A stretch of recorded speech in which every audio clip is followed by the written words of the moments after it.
All right.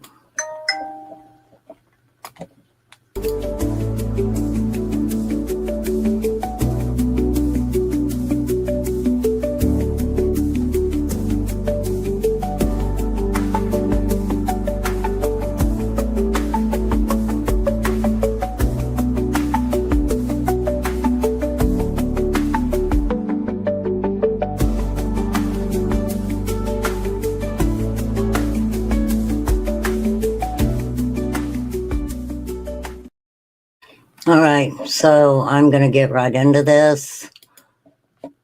We have 30 officers, maybe more, that are going to be charged with allowing juveniles. Hey, Pink Lotus.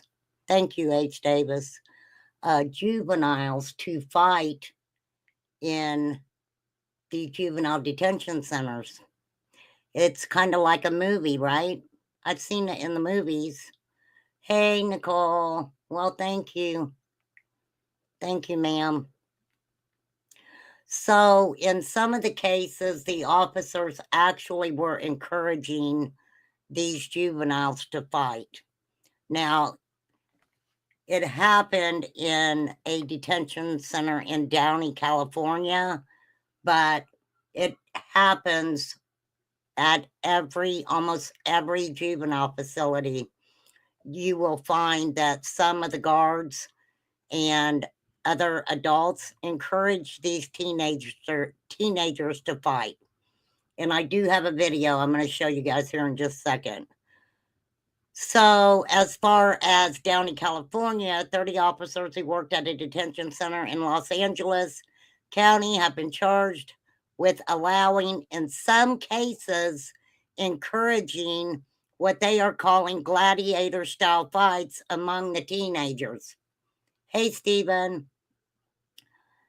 A grand jury indictment charged the detention services officers at Los Padrinos Juvenile Hall in Downey, California, with child endangerment and abuse, conspiracy, and battery.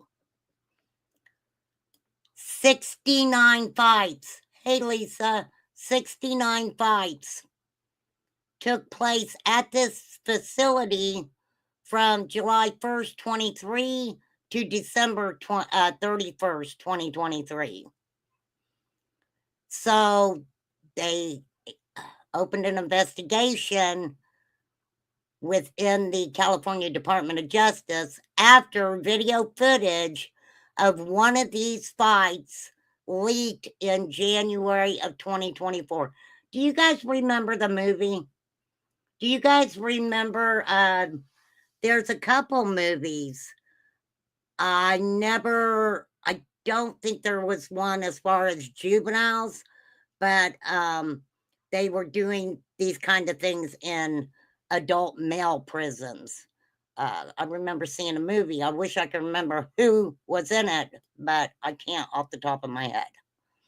Okay, so let me pop over here and I'm going to show you guys this video. I am going to turn on some background music just because YouTube always tries to get me with something here.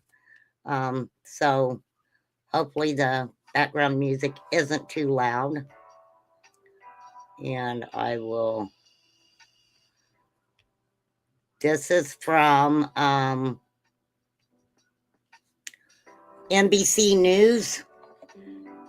So let's see what is happening here.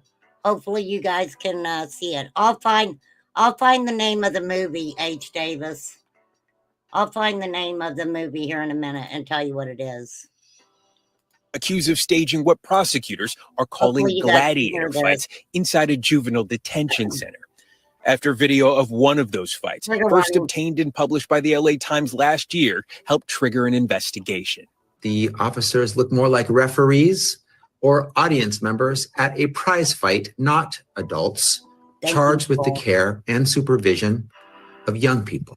California Attorney General Rob Bonta says that was just one of at least 69 fights at Los Padrinos Juvenile Hall in the second half of 2023. We're talking about vulnerable youth, 143 teenagers between the ages of 12 and 18. The juvenile hall houses youth awaiting trial for serious charges, including robbery and murder.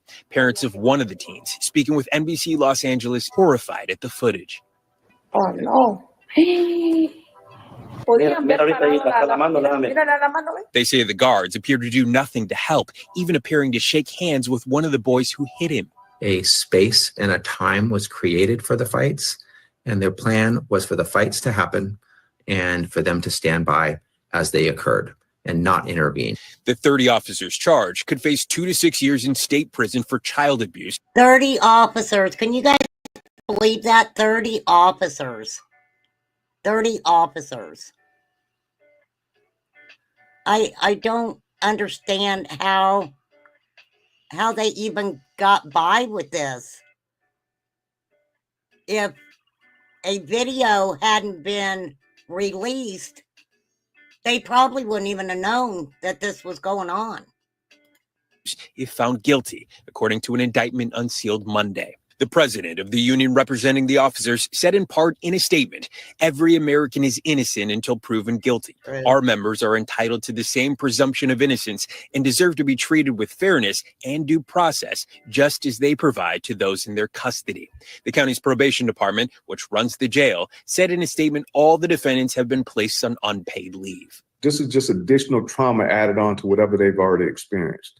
Advocates for juveniles detained at Los Padrinos say the atmosphere of violence is harmful. They're going to need therapy. They're going to need treatment. They're going to need a level of care that's necessary to help them come back to normalcy.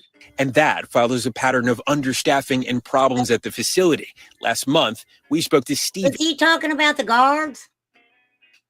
All right. Remain calm. Just had a what the fuck moment.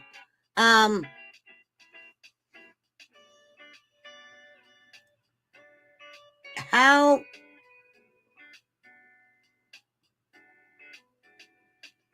All right. Hang on for my what the fuck moment. Who spent time at Los Padrinos for charges that include assault with a deadly weapon. I've seen a lot of things that a normal 13-year-old isn't supposed to see. Now 21, he's been in and out of the system since he was 13. When you think back to your time there, what feeling do you feel? Just desperation to get out.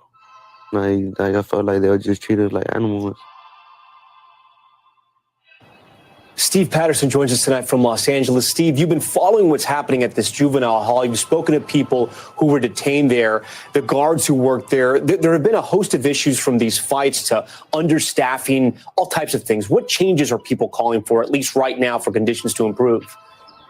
Yeah, Tom, we can start with Sam Lewis in that piece. And okay, so let me tell you guys this. Okay, because I started out with this story, but we're going to get into prisons. Okay, we're going to get into prisons that are owned privately. Okay, we can talk about I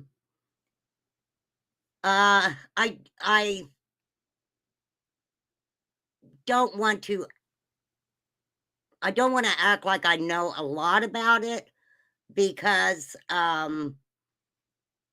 I think there's a culture of individuals that know about these private prisons and what is expected of some individuals and getting. Okay, I'm just going to use an example here. So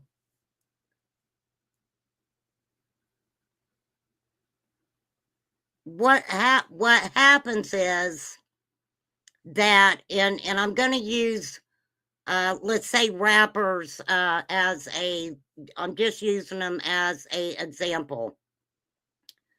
And individuals were making money off of a certain,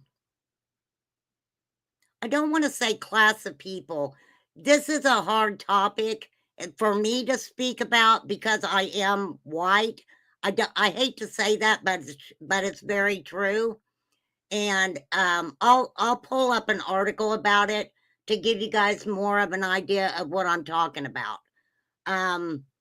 When a lot of these prisons became private, owned by private individuals, I'll say it like that, they were making a lot of money by a certain group of individuals being charged with different crimes and being sent to these private prisons. And like I said, I'm going to pull up an article. It will explain it better than I can. Hey, Mr. Nobody. Hey, Cutie Pie. So, yes, you've got these juveniles who are in trouble anyway. They get sent to these juvenile facilities, and these adults who are supposed to be taking care of them, trying to teach them how to basically become grown-ups. A lot of people, juveniles who are put in to juvenile detention centers, are not released until they are 18 to 21 years old. Depending on the crime, some go on to adult prisons and some are actually released. So, hey, Mama Bear. I didn't get to watch you last night. Did you take care of business, darling?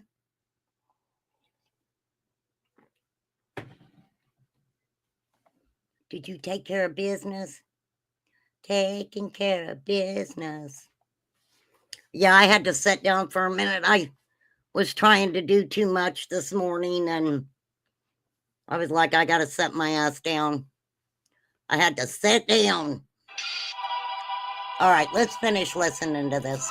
He's from the Recidivism Coalition. He said he would like to see more community members allowed in the facility, mentoring and counseling, something that's, of course, echoed by an official we spoke to from the DOJ earlier this year, Liz Ryan, who says that juvenile systems across the country too closely mirror our prison systems. Meanwhile, a judge is still weighing a request to just shut down the facility entirely. Okay, so do you think that these juvenile centers should mirror our adult prison systems? I would think that it would have to do with the crime, right? That's what I would think, but who am I? Who am I? Who am I? All right, let me pop over here for a second. I want to kind of pull up. Let me pull up the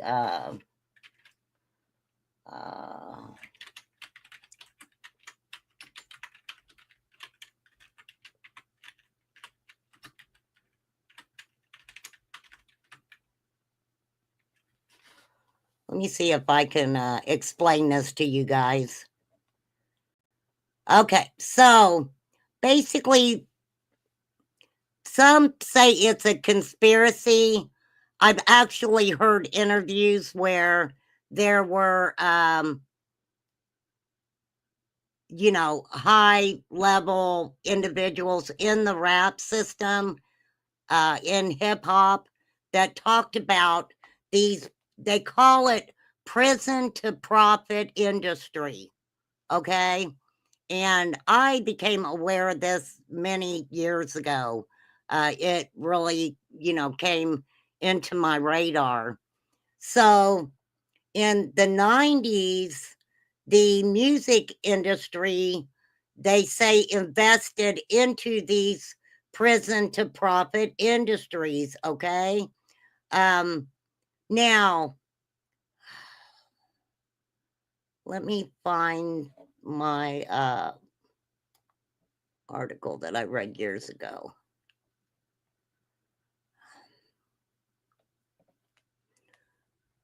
So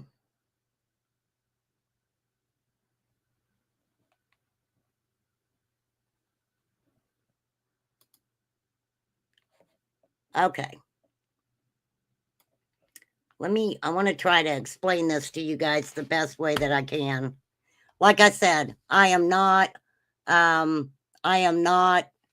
a hip hop connoisseur. I do know a lot of hip hop artists. I have followed, listened to interviews and different things like that. Where this came across my radar was I heard an interview that was being done where this individual spoke about there was like a general meeting, and it was with the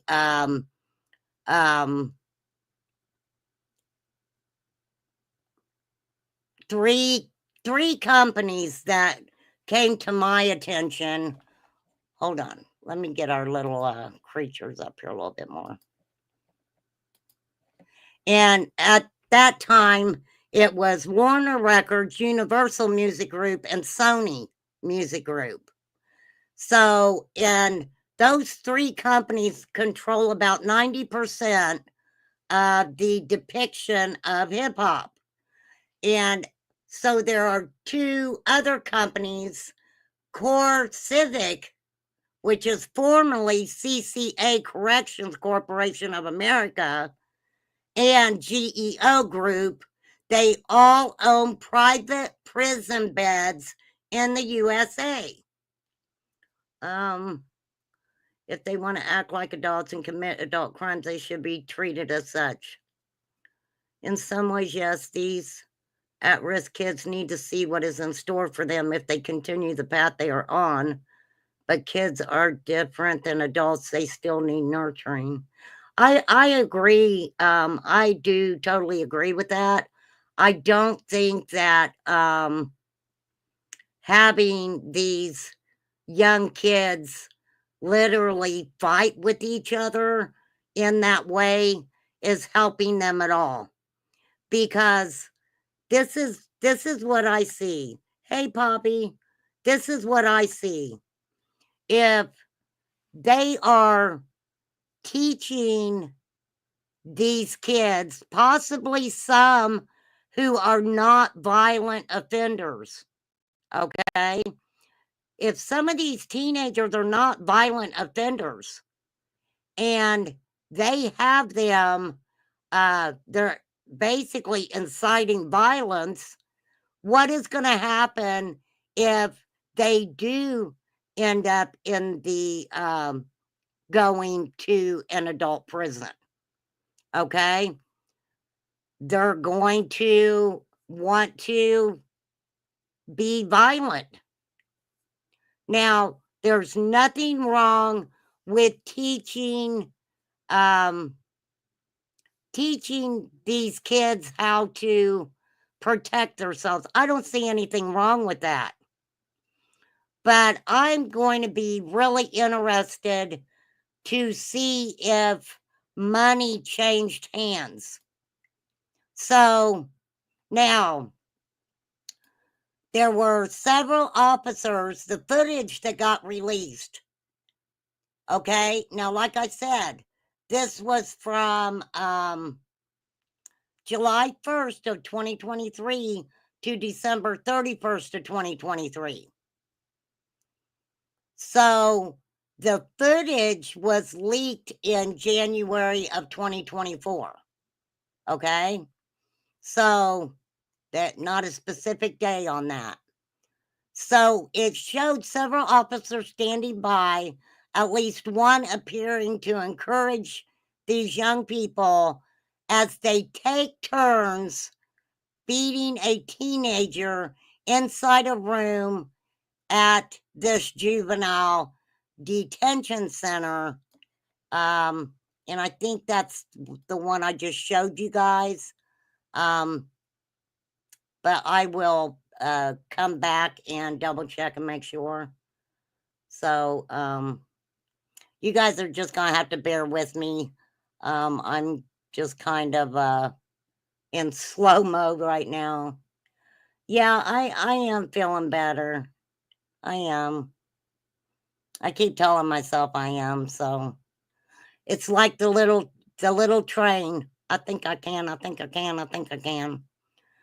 So one of the officers appeared to smile at points as she presided over the fights, and another shake hands with one of the teens moments after he knocked the teenager down who was being attacked and kicked him on the floor.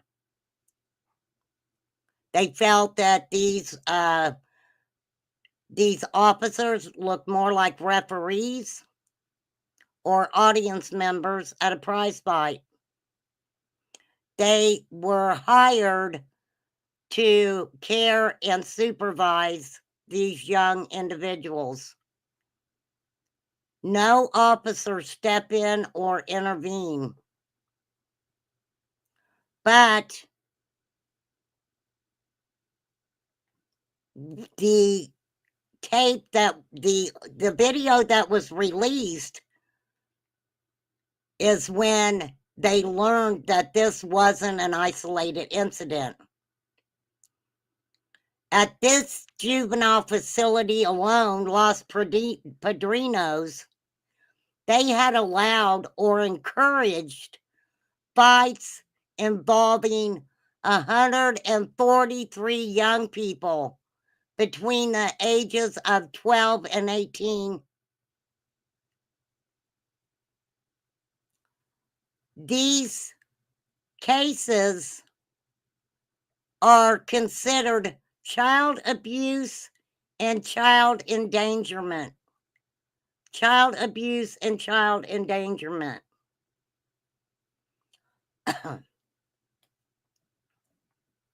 So some of these teenagers are definitely lawyering up. One victim was 16 years old. The other was 17, and he suffered a series of brutal attacks at the facility, including 3 attacks in one day. 3 attacks in one day that left him unconscious. He incurred a traumatic brain injury as a result of it, and both clients are suing the county. Let me pop back up here and let's see if I have. Okay. I'm not sure if this is the same. Let me pull this up and see if it's the same video.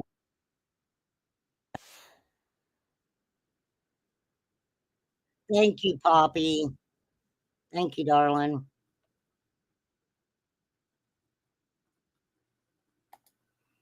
Okay. Let me make this a little bit bigger. All right, I'm going to say trigger warning here, you guys. Trigger warning here. This is the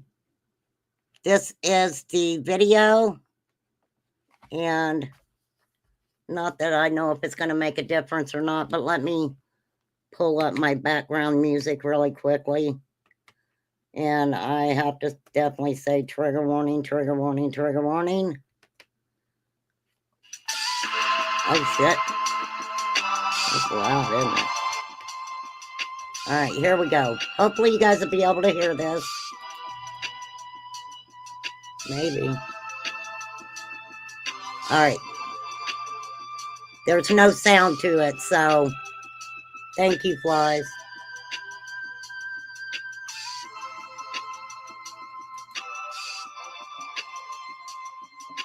Yeah, like I said, there's no sound to it, so I really don't need the background, but we'll leave the background music.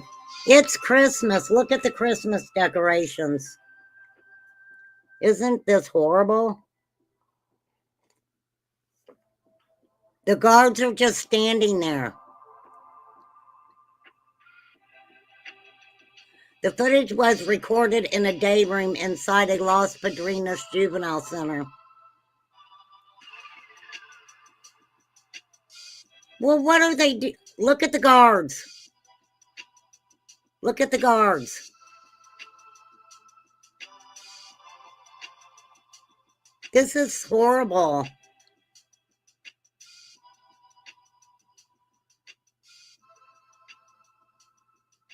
Wow. There he goes again. They're just letting this happen.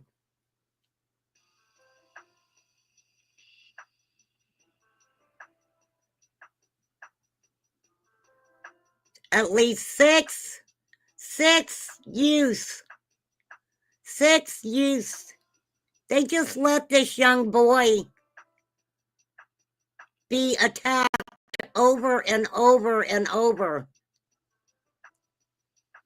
6 individuals.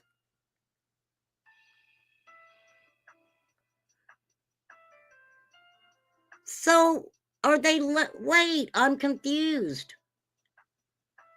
Are they having them fight before they're getting their trays?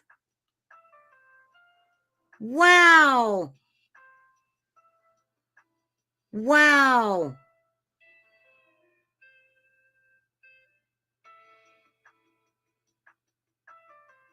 That is crazy, y'all. This is craziness.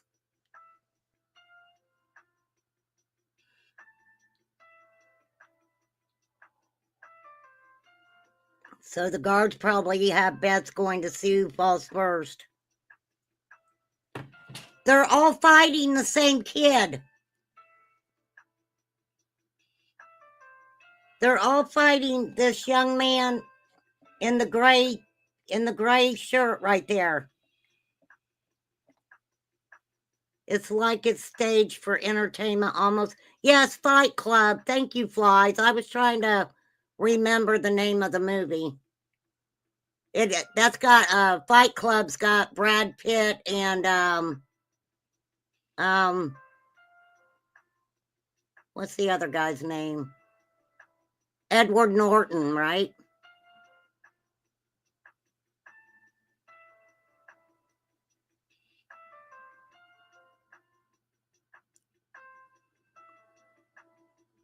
Why, they're all going after the same kid.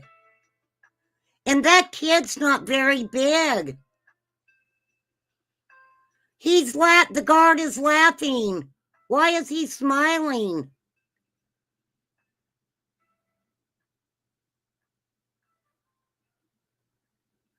Wow, this is horrific. This is horrible.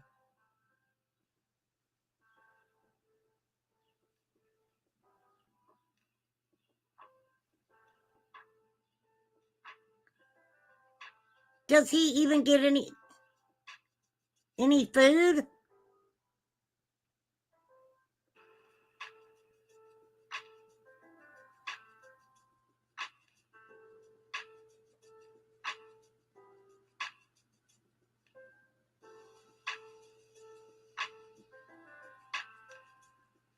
Okay, so where are they going? Because they sure haven't ate. Wow. Okay, there's still no sound.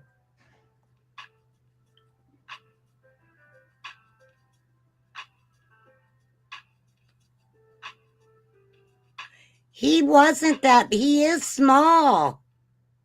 You think a gang initiation? Okay, hold on. Wow, this is horrible. So this young man here.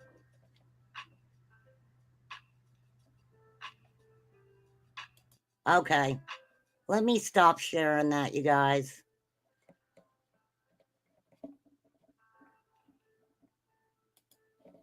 So they let...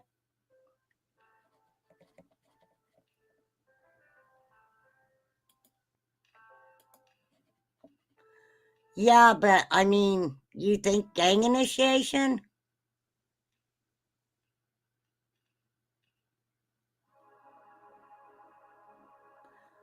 It would be interesting to know. Now, the young boy,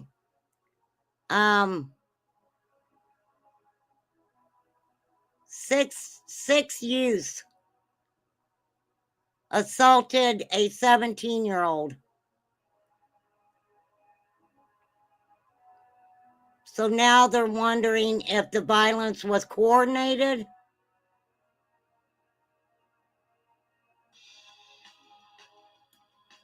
And the only reason that the video was made public is because the 17-year-old has a lawyer. And the lawyer asked the judge to have this released ahead of the criminal trial. The 17-year-old sustained a broken nose. The officers did not take the teen to receive medical treatment for several days. At this time, 8 officers were suspended, but they don't want to talk about it.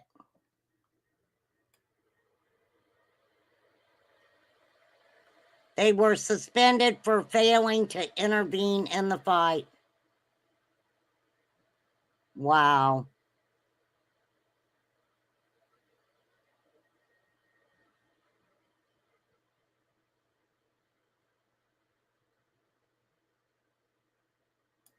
Now, would this be different if it was in an adult prison? They are being fought like dogs and the guards are making... I think so too. Gang was wrong wording. Like the guards has teams. Whichever teams decide he meets their criteria gets to pick.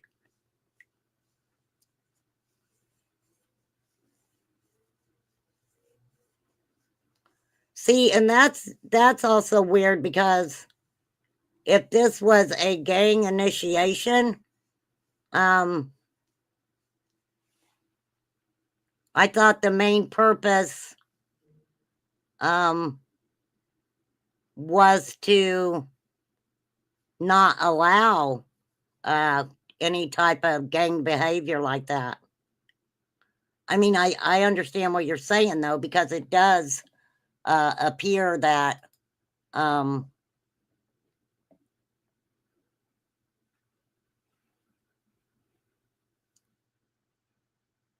it'd be interesting to see what is said when they go to court. It's going to be very interesting. Very, very interesting.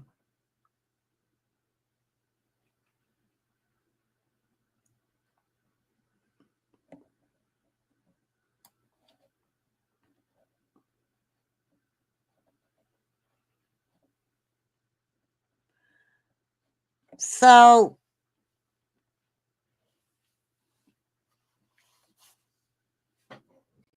it is worse in the prison systems. They bet lots of money. Yeah, they do.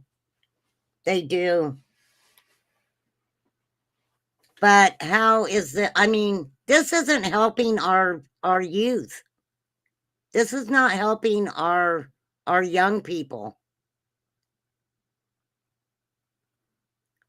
Because what's going to happen when they get out?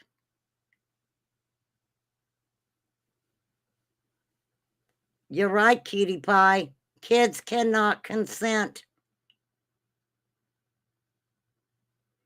Kids cannot consent.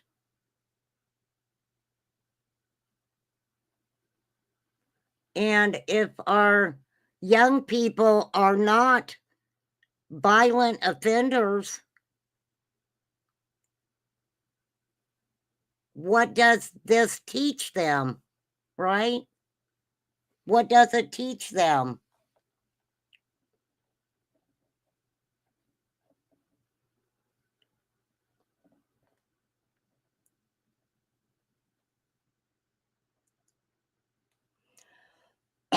So I won't talk a lot about this I'll finish kind of putting out there what I was talking about with the private prison systems. So last year, there was an organization called Corrections Corporation of America. Now, it's one of the biggest names in the private prison industry. Now, they had contacted 48 states offering to buy their prison. But one of the stipulations of eligibility for the deal was really bizarre. An assurance by the agency partner that the agency has sufficient inmate population to maintain a minimum 90% occupancy rate over the term of the contract. So, how can they make that happen, right? How can they make it happen? Then we get into what some call conspiracy theories. Now, I heard an interview where one individual was actually at that one of those meetings.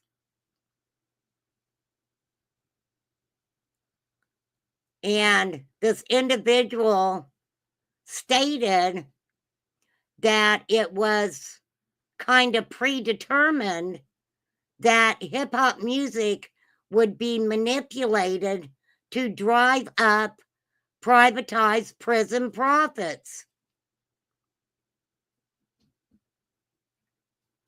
So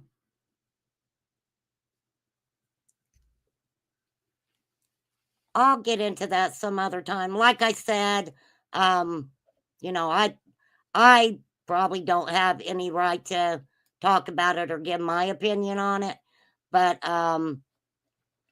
yes, there definitely are prison for profits. Hey, Debbie, thank you, darling. Thank you, ma'am. So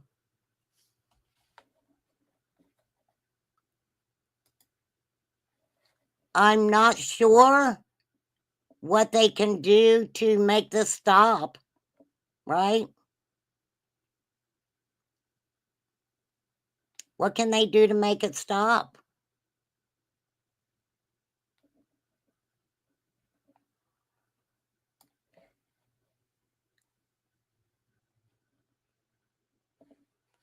But absolutely. Do you think if I owned a prison that I wouldn't somehow want it to be 90% full all the time? I would. Anybody would.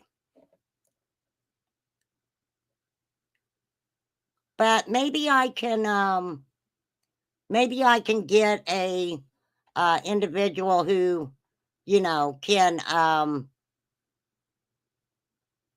talk about it in a way where you guys understand what I'm talking about with the private prison systems. Very sad indeed. Very sad. Okay, so now I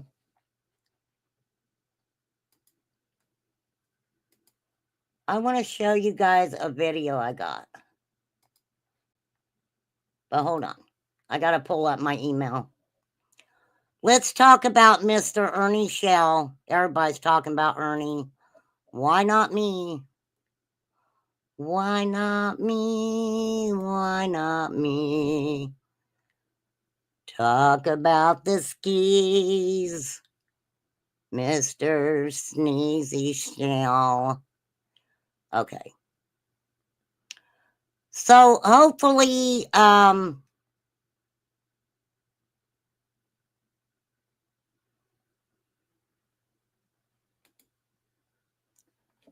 in a system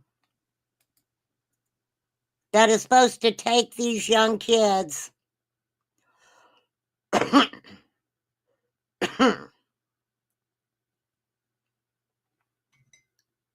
and teach them how to be a decent member of society,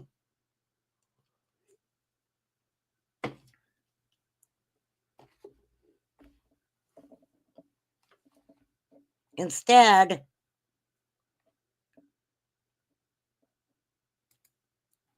they're teaching them violence. Okay, so Ernie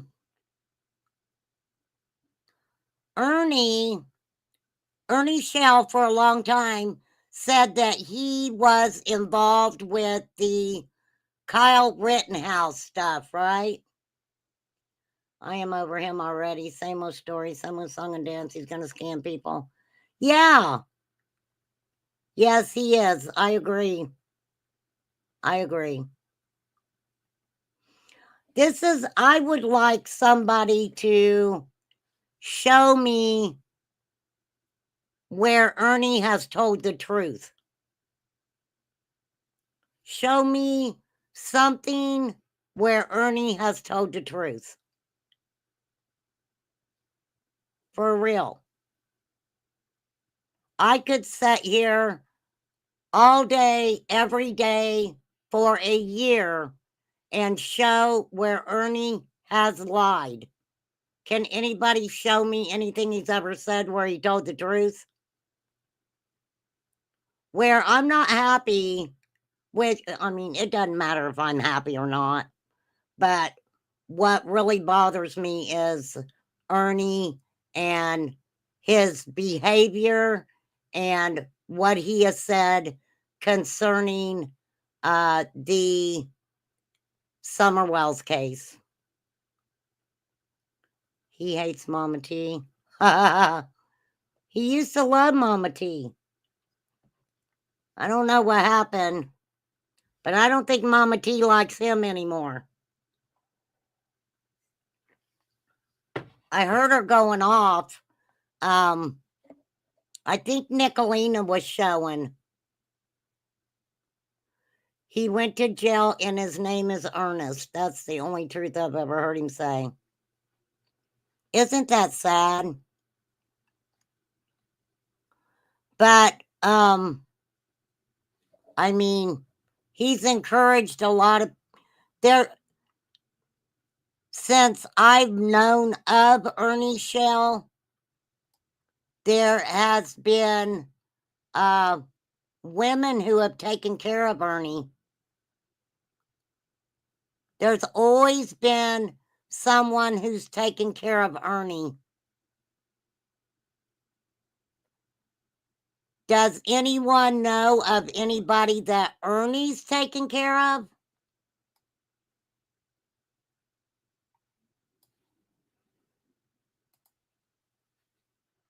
Where has Ernie taken care of anybody?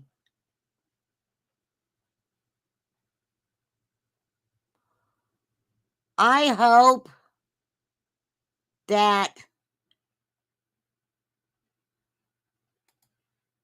Mama T sticks with it and doesn't fall for the bullshit again.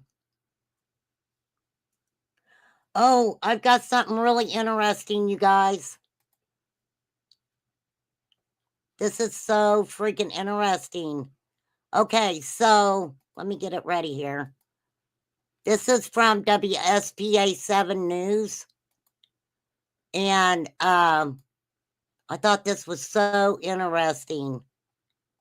So let's check this out. Scheduled to be executed by firing squad Friday, according to the Death Penalty Information Center. That's the first firing squad execution in the United States in 15 years, the first ever in South Carolina. The first ever in South Carolina. And the first in, what do you say, 15 years?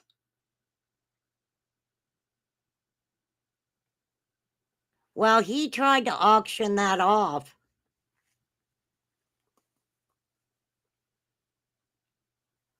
Oh, Margaret went off on him last night. I don't think Ernie cares if people go off on him. I don't think he cares at all. Our Taylor Farmer sat down with the Greenville County coroner who shared his files on that case only with 7 News.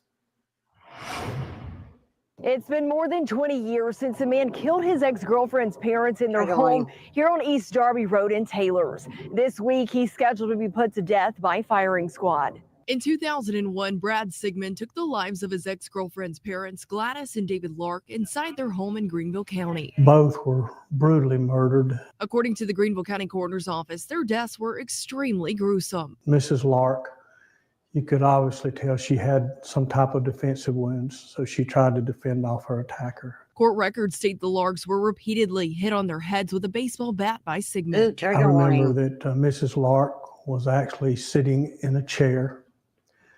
Mr. Lark, he was on the floor, and both had multiple blunt force injuries that we could see immediately. Greenville County Coroner Mike Ellis says at the time it wasn't obvious what object had been used to kill the Larks. I thought that the mayor I thought that she liked Ernie. So why was she mad at him? I thought that she was for Ernie. I guess I'm confused on who likes Ernie and who doesn't like Ernie.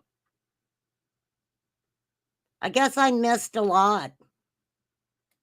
Until the bat was found in the home. We did find a blunt object it appeared to look like some type of bat.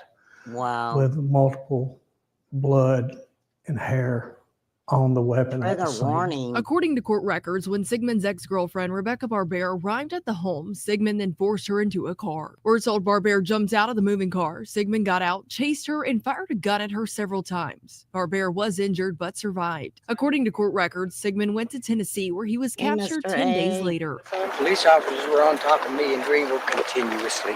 Those records also revealed Sigmund had been smoking crack cocaine and drinking alcohol the evening before the killing.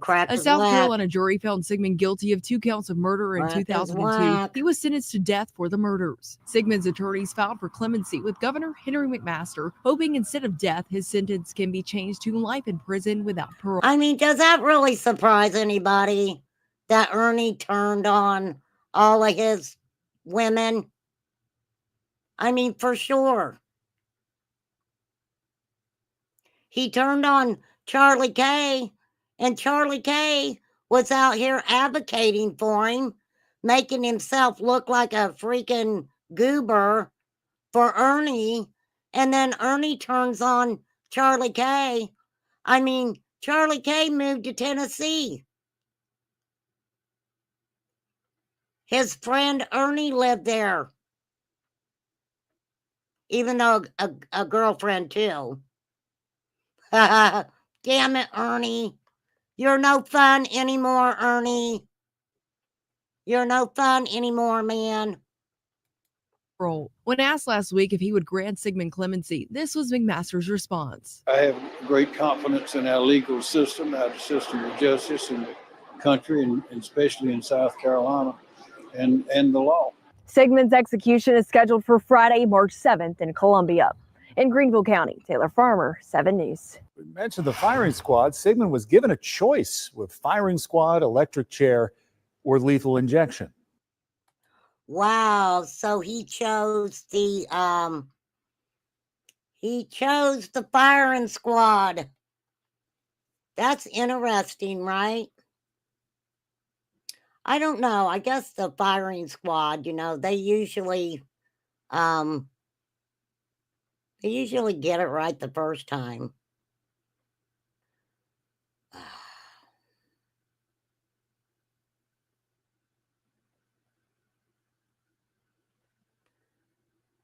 What?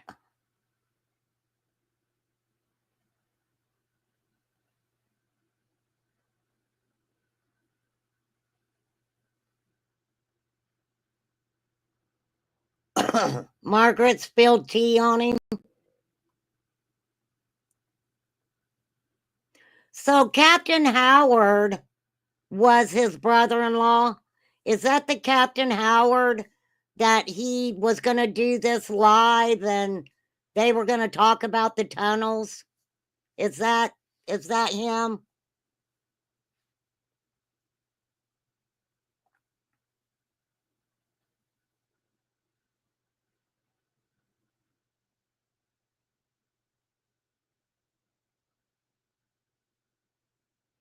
Whose channel was it to start with?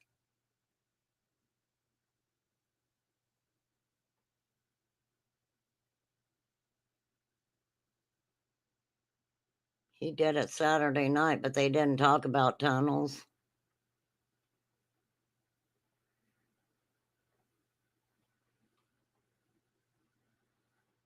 Ernie needs to look for a job. He's got one. Didn't he say his probation officer said it was okay for him to be on YouTube?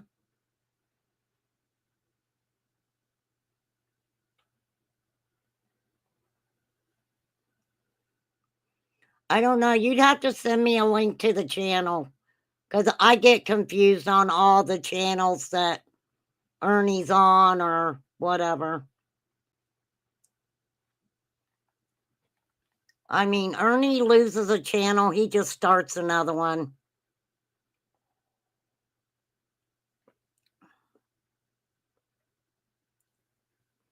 Well, the thing about it is, some of these people know that Ernie is scamming them, and they don't mind. They don't mind if Ernie's scamming them.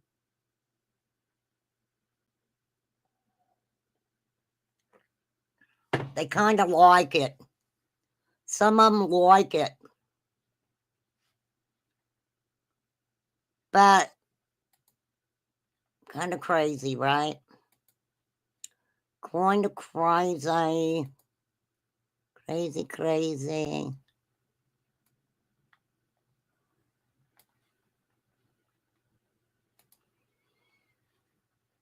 I have one more story we'll talk about here.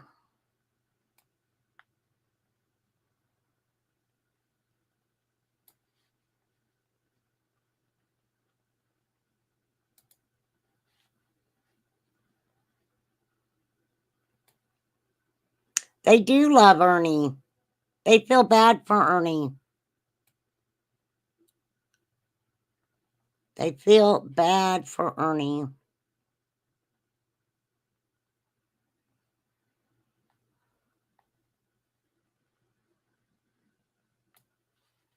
Let me pull this case up. I'm going to talk about one more case here.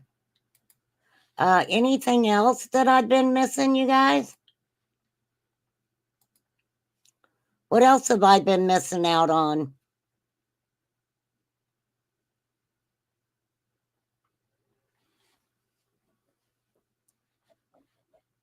I don't know how his probation officer said that that his job could be YouTube. But I guess if he's making money off of it, right? Can it be considered a job if you're making money?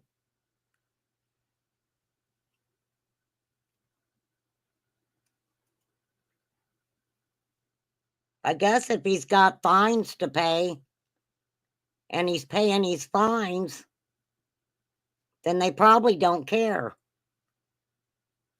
But didn't he get thrown out of his sister's house? I thought he got thrown out of his sister's house.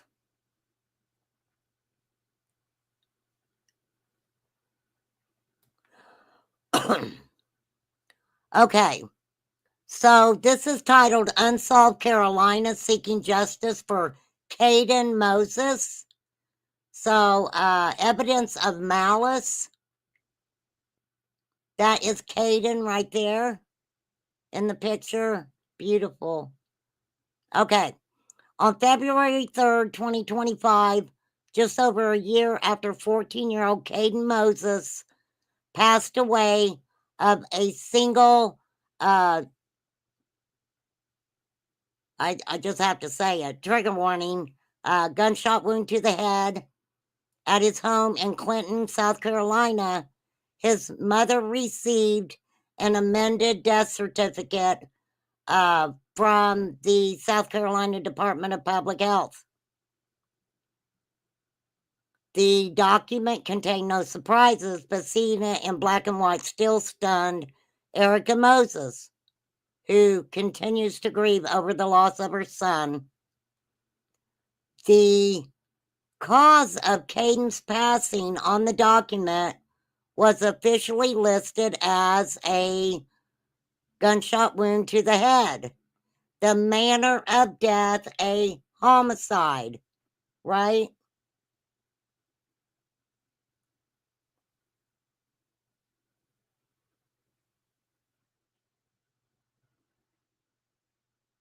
No, they don't.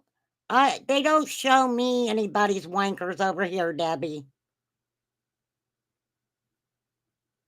If anybody wants to show me wankers, they can email me.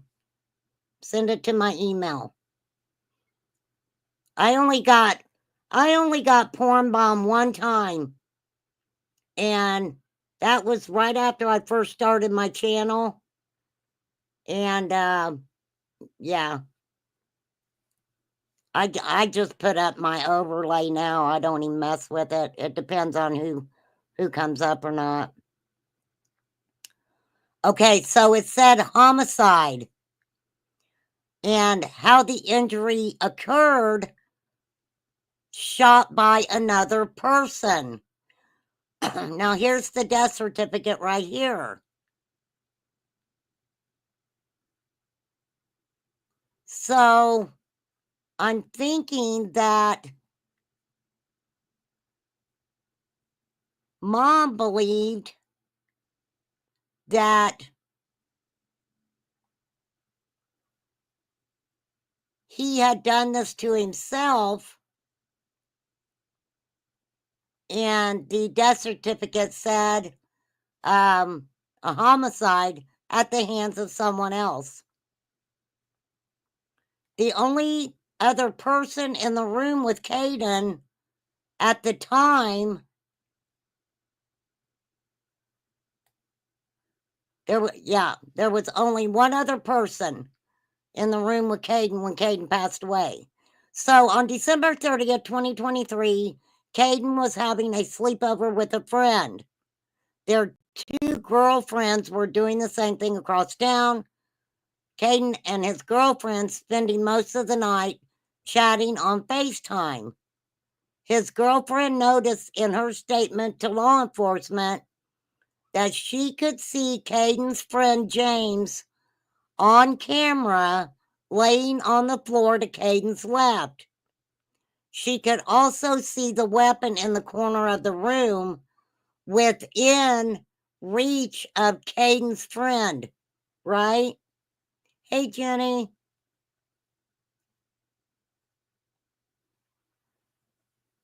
When did Caden passed away on December 30th of 2023?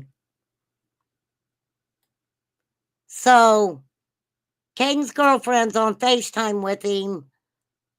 His friend James is laying on the floor to Caden's left. She can see that, and she can see the weapon in the corner of the room. They were all playing Roblox together and talking when James said he didn't want to play, but they continued to talk via FaceTime. After a while, Caden and his girlfriend decided to turn their cameras off, but they still kept talking. Caden's girlfriend said after a few minutes, Caden says, "What are?" And then she heard the shot.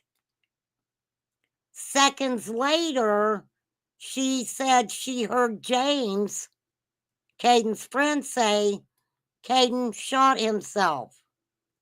Wow. In the room next to Caden's, his sister and her boyfriend were exchanging Christmas gifts.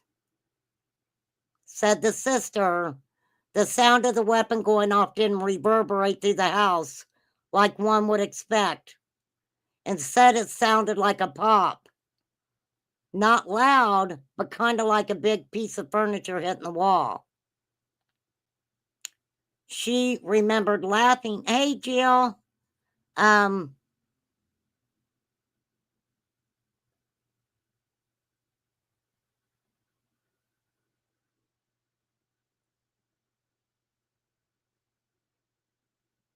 So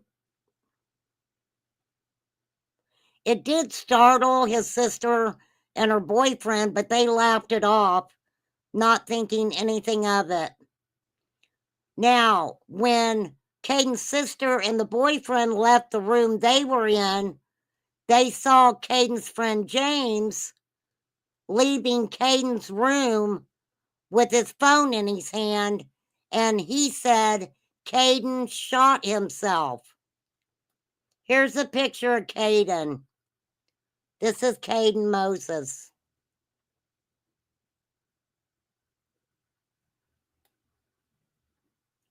Now, like I said, Mom gets the death certificate, and it says homicide. On this death certificate, it says someone else did this. Caden did not do this to himself. Is what it says on the death certificate. There's only one other person that was in that room. Caden's friend James.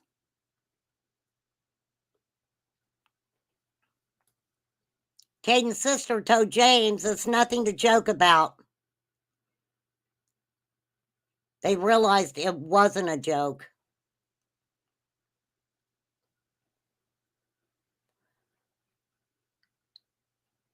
Now, the sister's boyfriend statement says, all I see is Caden, arms wrapped around his gaming chair, his body very tense, like he just finished working out.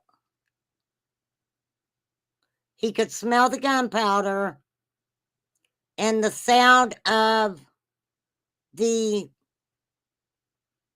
blood coming out of Caden's cranium and hitting the floor. That is horrific.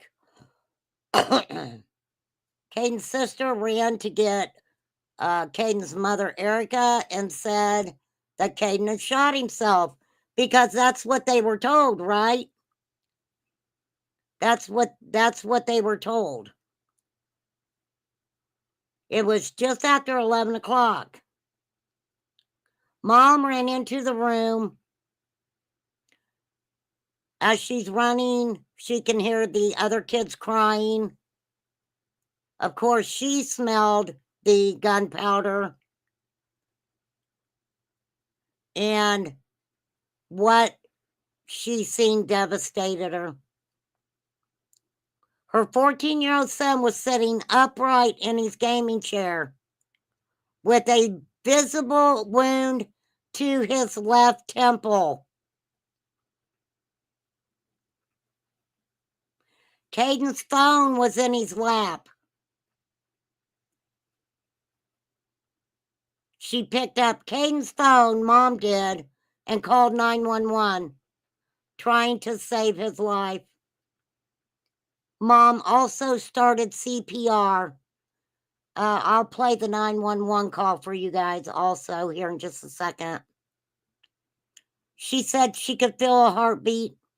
His eyes were swollen, but they were partially open. She believed she could see movement.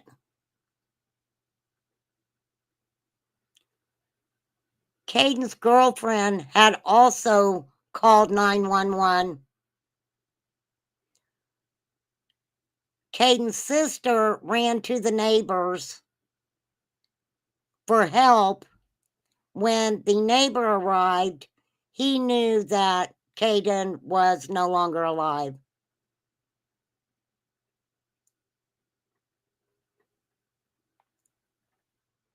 Okay, so, and like I said, I'll play the 911 call here in just a second.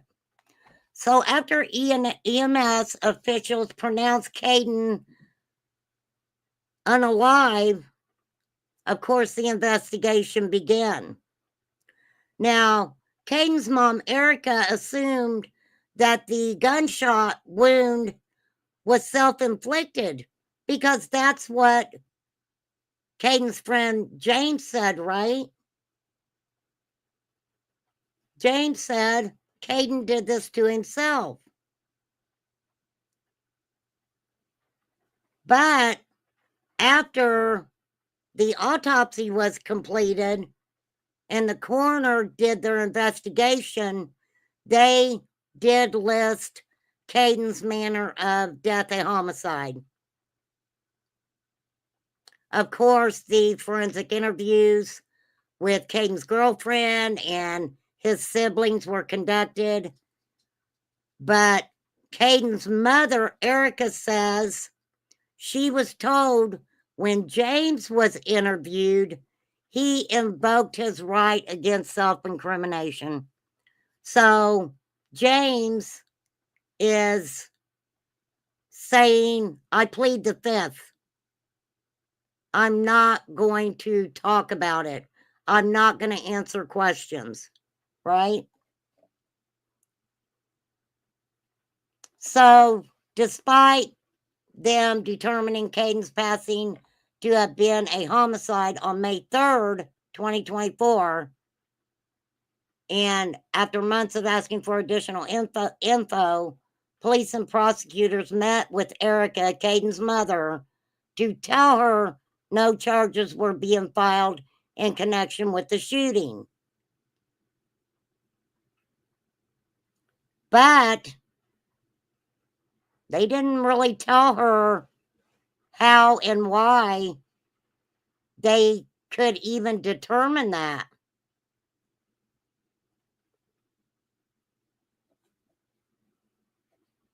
So Caden's parents met with a lawyer.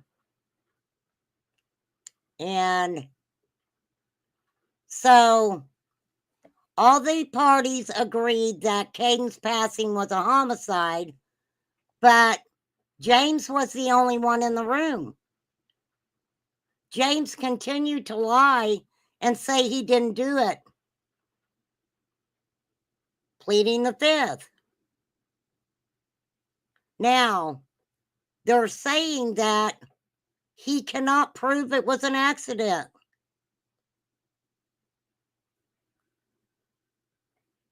When you have a kid that comes out of a room and immediately lies about what happened inside that room, that is evidence of malice, which is needed for red rum. That's enough evidence to put in front of a trial, right?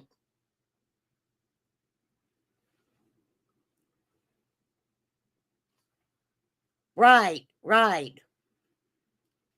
Yeah, it wasn't, yeah, Flies, it wasn't completed. The sentence wasn't completed. All she heard was, what are, and it just wasn't completed. That sentence wasn't completed. Hey, little Dev.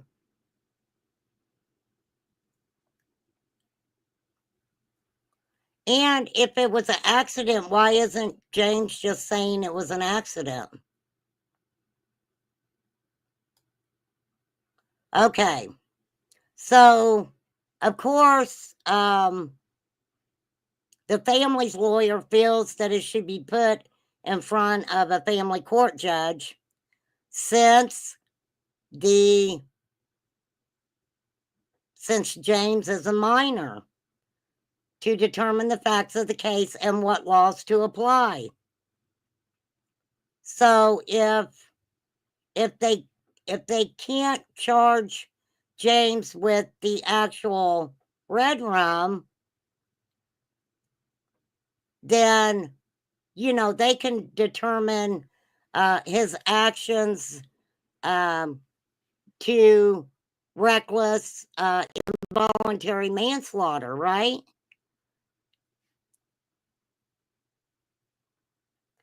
So the family on March 1st They held a peaceful protest. They want accountability. Now, Caden had that weapon in his room, right?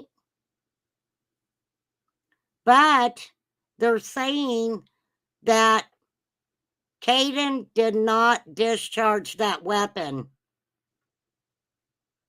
It went off when it was in James's hands. And they want James charged. They want James charged.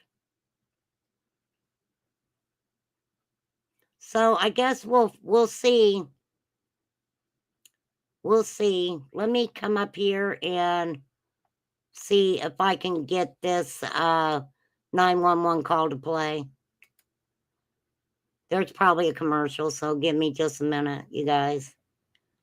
Let me see if I can get it up here. This is Fitz.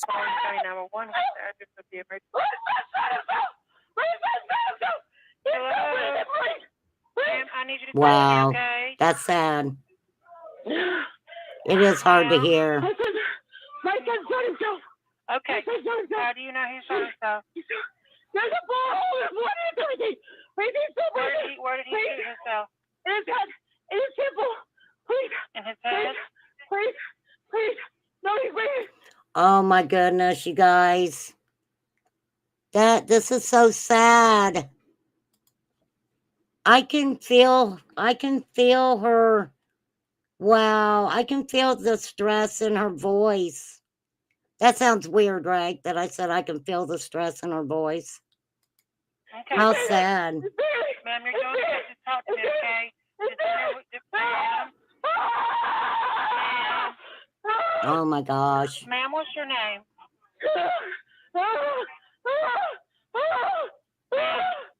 Ma'am, this is horrible.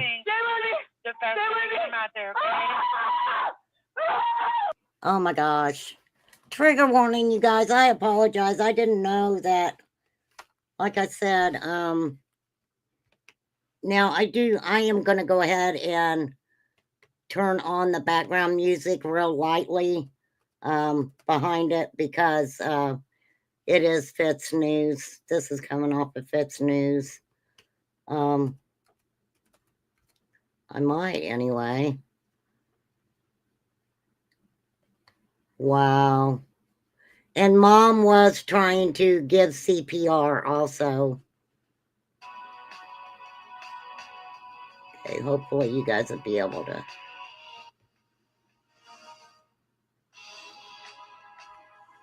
Okay, here we go.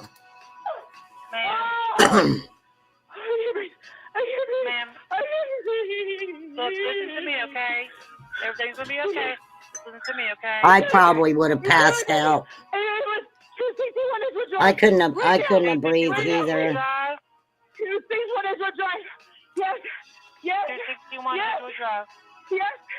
Yes. Okay. What is your name, ma'am? I'm the kid. Go to my bed.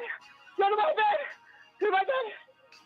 Okay, you're doing good, okay? Just talk to me, okay? Take the dog. Ma'am. Where did James go? Did James leave immediately, I wonder? Get the dog. Ma'am, do not touch anything there, okay? I live the gun. Don't touch anything. Leave it as it is, okay? Why did he have a loaded weapon in his room for anyway? This is heartbreaking, you guys.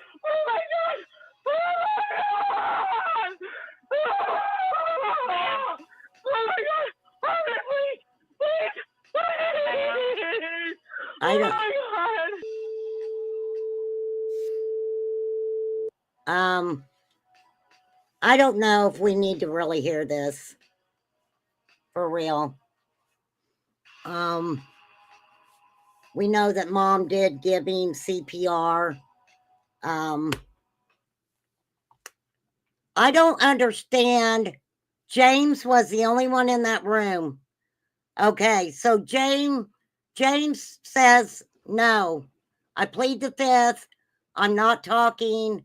I'm not going to say anything that is going to, you know, put myself in a situation. But obviously, you know, obviously, where did James go? If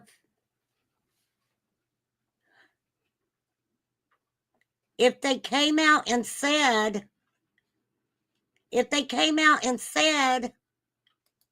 that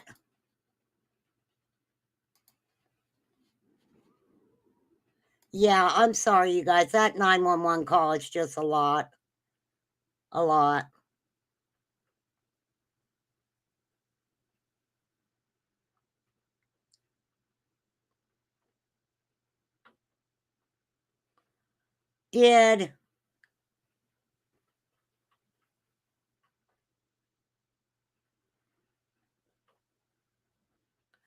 So this is what I'm not understanding, because on the death certificate, it states that it was ruled a homicide. Why are they not? Why isn't James being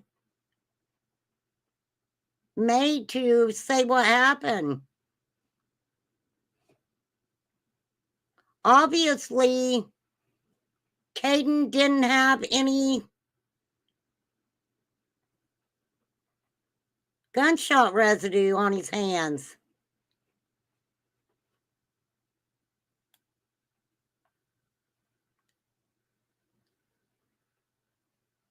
Did he immediately leave? Did he stay there until law enforcement got there? I don't understand.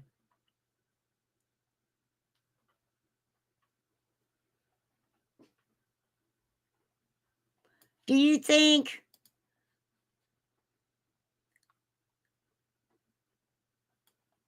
so?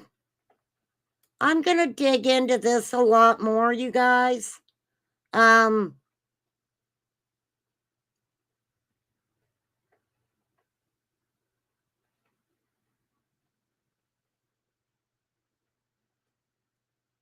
Were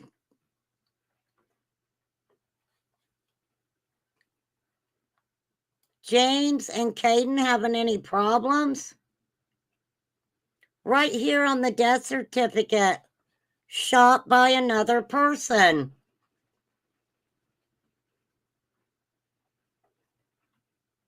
Could it have been an accident? But if it was an accident, why wouldn't James just say that it was an accident? How can you have someone, how can you have that happen and only one other person be in that room?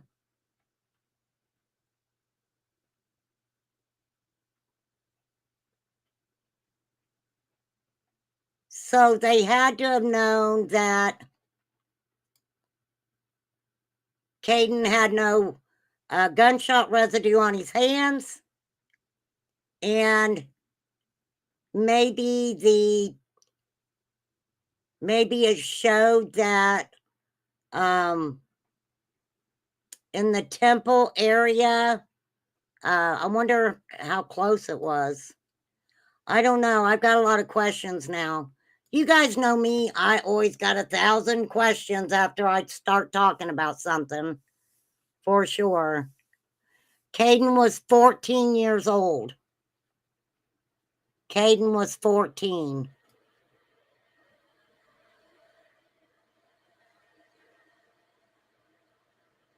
Years old.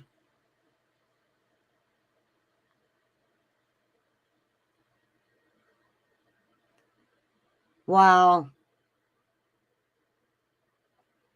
So I guess we'll find out. I guess we'll find out. Yes, once he invoked his Fifth Amendment rights,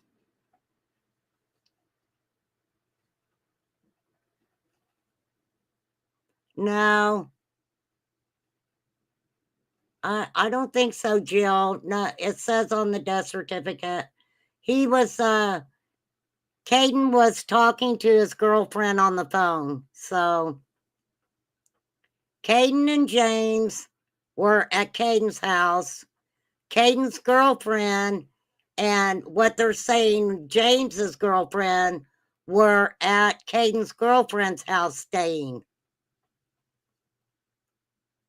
Yeah, he probably definitely does have a lawyer right now. So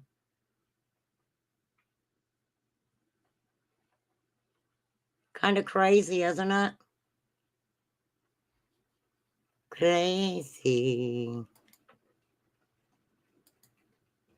Such a sad thing. It's a sad, sad, sad thing. For sure. For sure, for sure. Okay, you guys. Anything else before I hop off here? Neglect because he was a minor. I don't know what you mean, Jenny. Yeah, there are a lot of questions with this one. I would think if that the death certificate itself would have stated if it was you know, if Caden would have taken his own life.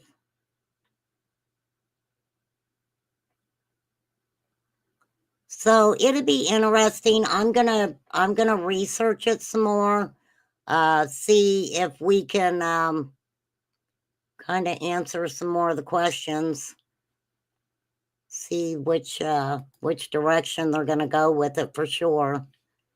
For sure, for sure.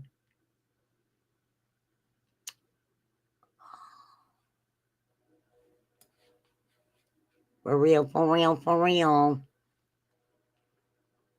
I also have some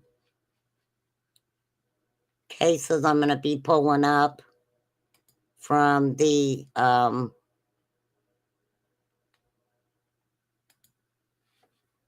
it's a lot of cases on that's transpired up to even today on trafficking and stuff. Gene Hackman, tunnels underneath his place. Okay.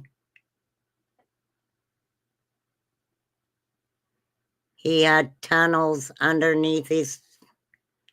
Yeah, I don't know what neglect either flies.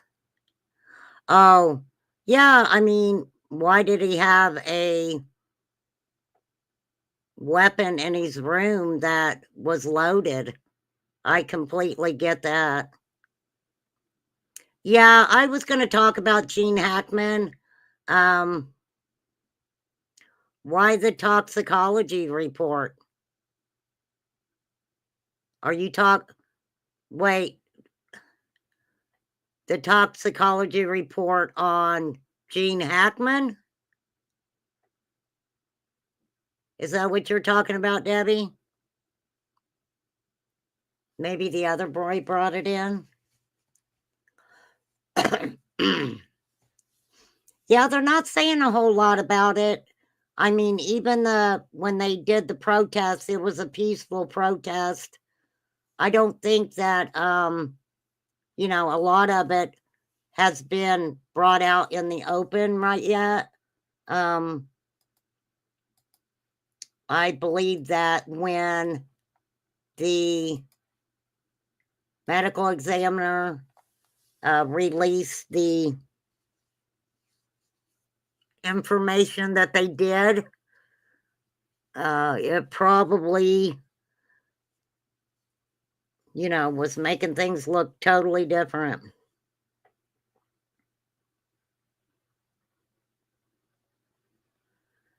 I highly doubt that, Debbie. I mean, it didn't say anything on the death certificate about that.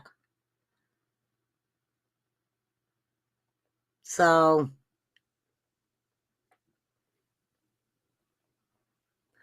I would think I would want to know if his friend James was.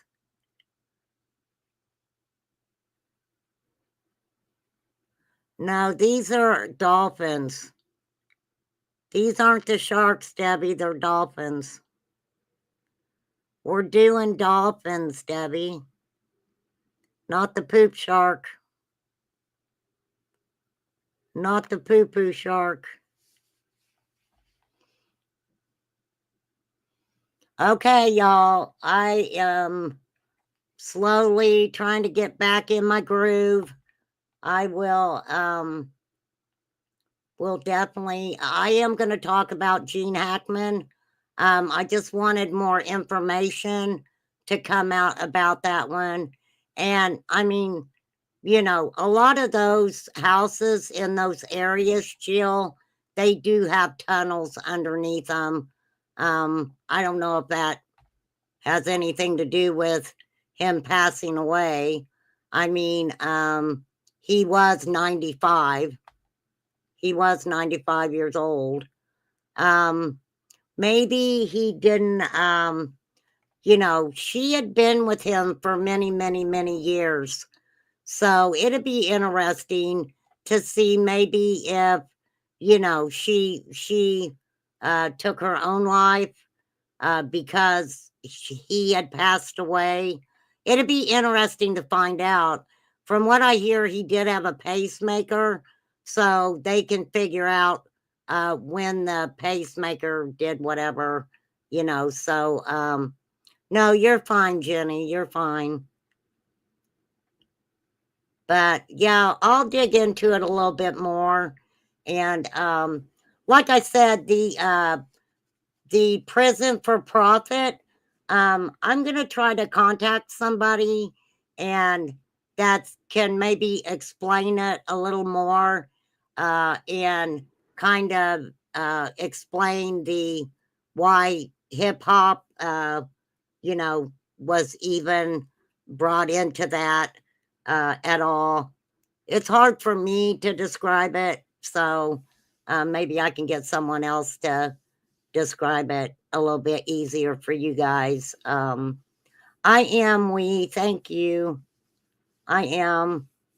Yeah, I started doing too much and I needed to sit down here for a little bit. So, for sure. I'm trying to make sure I stay hydrated. I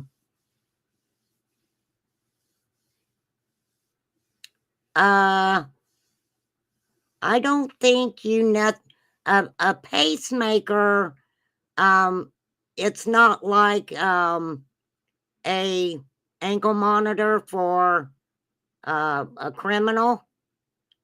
So they don't necessarily have somebody watching over a pacemaker.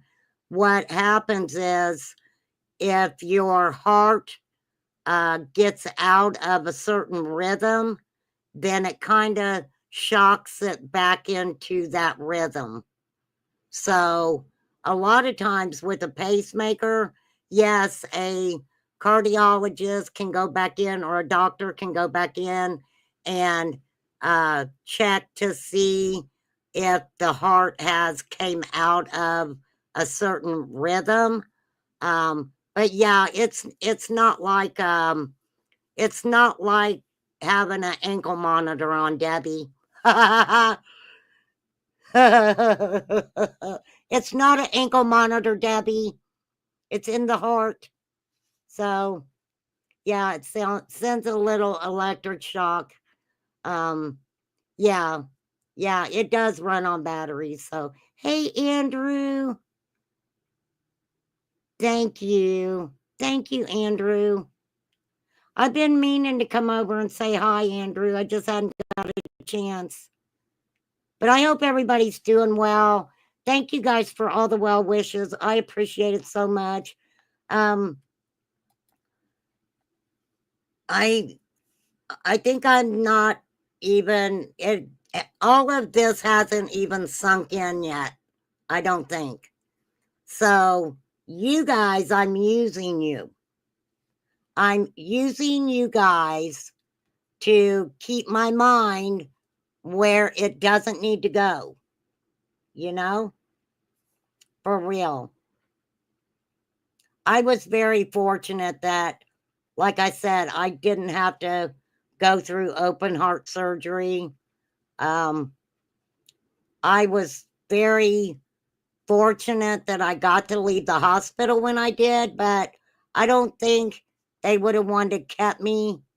They didn't want to keep me much longer because I told them I was trying so hard to keep my mental status, positive. And after a certain amount of time, I was like, I really need to go home. So, yeah, that's all I can do. So I have two stents. Maybe I should name them Frick and Frack. I don't know.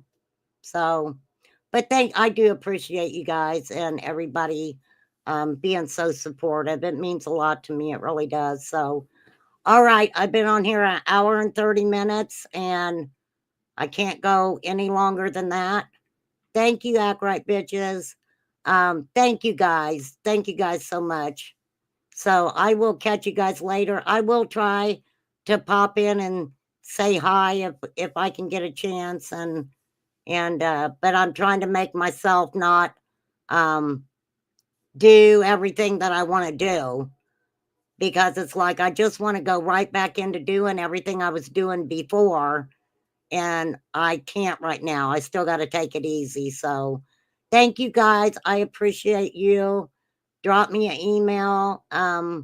For real. Come hang out in our Facebook group. I've been trying to pop over there and see what's going on. And thank you, Katie. Thank you, Flies. Peace, love, blessings, and prayers for everyone. So if you guys need prayers, I'm sending them your way. For real. Okay, later, guys. Thank you so much. And I promise I will get back on a steady stream here. For some reason I feel like I'm just a little rusty right now. So, but thank you guys. Thank you for being supportive. I appreciate you. Thank you, Poppy. Thanks, Flies. Thanks, H popped in at the beginning. Thank you, H. Thank you, mods. I appreciate you guys. So peace out, you guys.